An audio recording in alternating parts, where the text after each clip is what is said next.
waa boqorkii dagaalka waana geesiga goobta.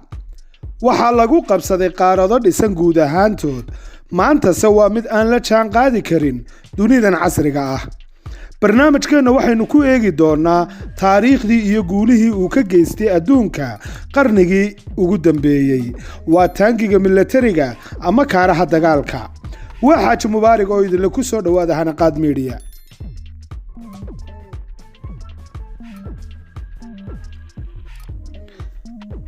casri waliba waaye leh, wakhti waliba xiisa leh.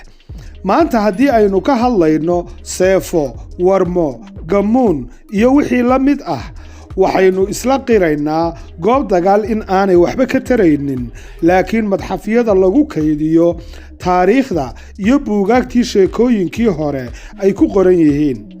haddaba dunidan casriga ah ee ku sii durkaysa digitalka iyo artificial intelligence, robots, hypersonic ballistic missiles iyo air drones waxay u muuqataa in aanu la jaan qaadi karaynin kaaraha dagaalku. jiilasha inagu xiga wuxuu u noqon karaa sheeko iyo wax ay madxafyada ugu daawasho tagaan.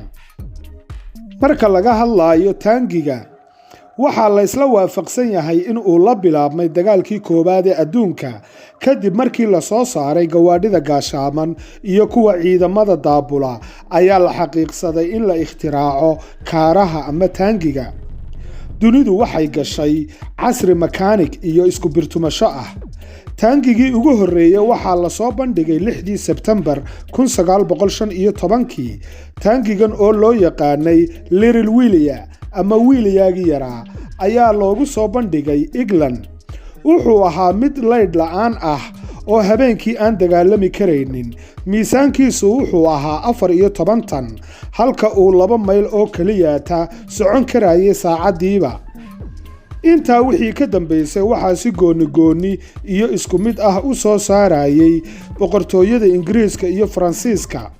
horumarin ballaadhan oo lagu sameynayay dagaalkii labaad ee adduunka qaybtiisii hore, Ruushka ayaa isaguna soo saaray noociisii T-34. 2 toddobaad ka bacdi, Jarmalka oo aan muhiimad ballaadhan siinaynin isku halaynta taangiga, xogo fiicanna aan ka haysan, ayaa soo saaray 20 xabo oo keliya. wuxuuna bilaabay howlgalkiisii loo yaqaanay Blitzkrieg ama dagaalkii danabka, isagoo ku howlgalay waa Jarmalka 20 taangi iyo mootooyin hubaysan, ciidamo infantry ah iyo madaafiicda goobta oo lagu taageerayo duqeymo dhanka hawada ah. haddaba qaybtii dambe ee dagaalka iyo soo bandhigidii gacan sarreynta taangiyada ee goobta dagaalka ayaa soo dedejisay in la ikhtiraaco hub fudud oo lagaga hortago taangiga. waxaana soo baxay gantaalka garabka laga tuuro ee Panzerfaust, kaas oo gebi ahaanba dhalaalin kara taangiyada cadowga. dagaalkii qabooba waxaa la horumariyey taangiyada iyadoo maanka lagu hayo gantaalaha lagu gubi karo. intii lagu guda jiray 1960meeyadii waxaa aad loo horumariyey mishiinada iyo xawaaraha taangiyada, qaybta isgaadhsiinta, dhuunta taangiga iyo xabadda ka dhici karta, iyo weliba qolofka sare ee taangiga.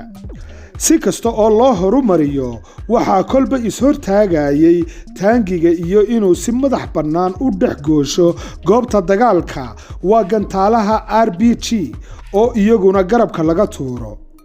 isku soo koob oo boqorkii dagaalka casrigiisu uu dhammaaday 20 sano ee soo socda, taangigu wuxuu noqon doonaa mid loogu daawasho tago goobaha taariikhiga ah.